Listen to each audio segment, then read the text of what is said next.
తెలంగాణ రైతులకు ఇచ్చినటువంటి హామీ రైతు భరోసా హామీని ఈ నెల 26వ తేదీ నుంచి అమలు చేస్తున్నామని, సంవత్సరానికి ఎకరాకు 12,000 ఇస్తామని కేబినెట్లో నిర్ణయాలు తీసుకున్నట్టుగా మనం ఈరోజు మీడియాలంతా చూస్తున్నాం. ఈ రాష్ట్ర ప్రభుత్వం కాంగ్రెస్ ప్రభుత్వం ఎన్నికలకు ముందు రైతులకు ఇచ్చినటువంటి 6 గ్యారెంటీలలో ఏ గ్యారెంటీని కూడా పూర్తిగా అమలు చేయకుండా అరాకొర అమలు చేసి మమ అనిపించి తెలంగాణ రైతుల్ని ప్రజలని పెద్ద ఎత్తున మోసం చేసింది. 15,000 ఎకరాకు రైతు భరోసా ఇస్తామని హామీ ఇచ్చినటువంటి ఈనాటి ముఖ్యమంత్రి, ఆనాడు పిసిసి అధ్యక్షుడైనటువంటి రేవంత్ రెడ్డి 12,000 ఎకరాకని నిన్న ప్రకటించడం చూస్తే తెలంగాణ రైతుల్ని నిట్ట నిలువున మోసం చేసిండు. ఒక సంవత్సరం తర్వాత రైతులు ఓపిక పట్టిండ్రు. ఎందుకంటే వాళ్ళు ఇచ్చినటువంటి హామీ డిసెంబర్ 9 పోయిన సంవత్సరమే, 2023లో అధికారంలోకి వచ్చిన సంవత్సరం డిసెంబర్ 9 నాడే ఇచ్చిన 6 గ్యారెంటీలు అమలు చేస్తామని, రైతులకు రైతు భరోసా 15,000 ఎకరాల చొప్పున ఇస్తామని, డిసెంబర్ 9 నుంచే వాటిని అమలు చేస్తామని హామీ ఇచ్చినటువంటి కాంగ్రెస్ పార్టీ నాయకులు ఒక సంవత్సరం తర్వాత దాన్ని ఈరోజు 12,000 అని చెప్పి ప్రకటించడం చూస్తుంటే రైతులను దగా చేసింది, మోసం చేసింది కాంగ్రెస్ పార్టీ అని చెప్పి ఈరోజు నేను రేవంత్ రెడ్డి గారిని నేను ప్రశ్నిస్తా ఉన్నా. రైతులని క్షమాపణ కోరండి. ఈరోజు మీరు మాట్లాడుతున్నారు కదా, డబ్బులు లేవు, లంకె బిందెలు ఉన్నాయనుకున్నా, ఇక్కడ లంకె బిందెలు ఉన్నాయనుకుంటే ఇక్కడ ఏమీ లేవు అని. ఎన్నికలకు ముందే ఈ రాష్ట్ర ప్రభుత్వం అప్పుల కూపంలో ఇరుక్కపోయింది. ఆనాటి రాష్ట్ర ప్రభుత్వం అమలు చేయాల్సినటువంటి పథకాలనే సక్రమంగా అమలు చేస్తలేదు. అందరం కూడా ఎన్నికల సమయంలో విమర్శించిన వాళ్ళమే. మీరు ఇచ్చినటువంటి హామీలు అమలు చేయడం సాధ్యం కాదు.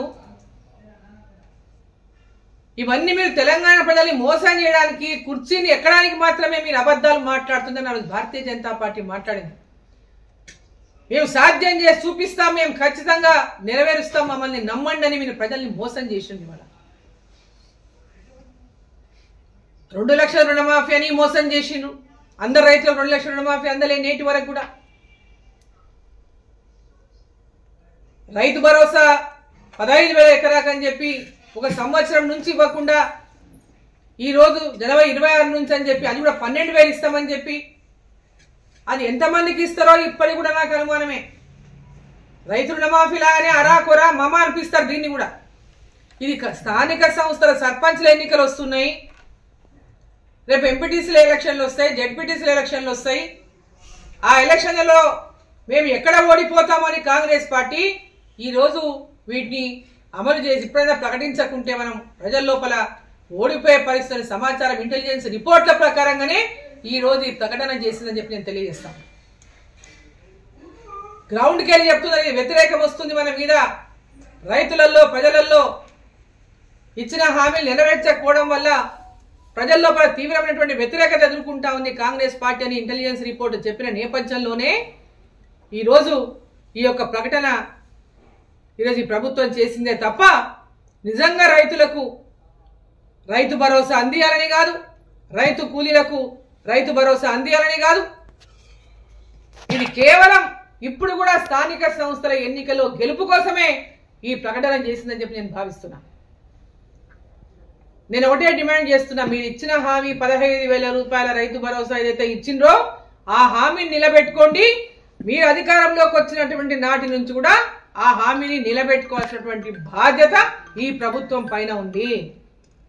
లేదా మీ యొక్క ఈ రాష్ట్ర ముఖ్యమంత్రి గాని, మంత్రులు గాని, ఈ హామీ ఇచ్చిన ప్రతి ఒక్కరి పైన మీ నాయకులు గాని నేలకు ముక్కు రాసి రైతులకు క్షమాపణ కోరాలని చెప్పి నేను డిమాండ్ చేస్తా ఉన్నా. మీరు మోసం చేసిరు తెలంగాణ ప్రజల్ని. 2,500 ప్రతి మహిళకి ఇస్తామని చెప్పి మోసం చేసిండ్రు. నెల నెల ప్రతి మహిళకు 2,500 రూపాయలు మహాలక్ష్మి కింద అందజేస్తామన్నారు. ఇప్పటిదాకా లేదు.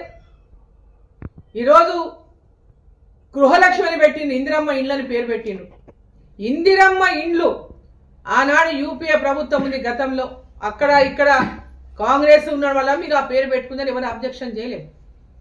ఈరోజు కేంద్రంలో ఉన్నది ఎన్డీఏ ప్రభుత్వం, అక్కడ నుంచి వస్తున్నటువంటి ఇండ్లు ప్రధానమంత్రి ఆవాస్ యోజన, ఇండ్లు లేనటువంటి నిరుపేదలకు ప్రధానమంత్రి ఆవాస్ యోజన కింద కేంద్ర ప్రభుత్వం ఇండ్లు శాంక్షన్ చేస్తే ఆ ఇండ్ల డబ్బులని మీరు మీ గృహలక్ష్మిలో కలుపుకొని ఇందిరమ్మ ఇళ్ళని పేరు పెట్టుకుంటే ఎట్లా న్యాయం అని చెప్పి నేను ప్రశ్నిస్తా ఉన్నా.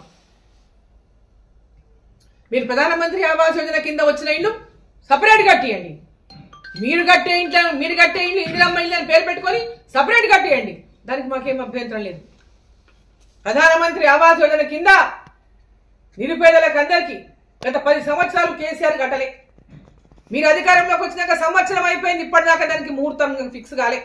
ఇప్పుడు కూడా ఇందిరమ్మ ఇళ్ళని కేంద్ర ప్రభుత్వం ఇచ్చిన ఇళ్ల డబ్బులని నిధులని ఈ పథకానికి జోడించి ఇందిరమ్మ ఇళ్ళని పేరు పెట్టుకోవడం సమంజసం కాదని చెప్పి నేను తెలియజేస్తా ఉన్నా. దాని ఇందిరమ్మ ఫోటో కొట్టి ఆయన పెట్టుకున్నట్టే. ప్రధానమంత్రి ఆవాస్ యోజన అంటే ప్రధానమంత్రి యొక్క కేంద్ర ప్రభుత్వం యొక్క పాత్ర ఇక్కడ ఏమి లేదని చెప్పినటువంటి ప్రయత్నం అయితే మీరు చేస్తున్నారో అది ఏమాత్రం సమంజసం కాదు.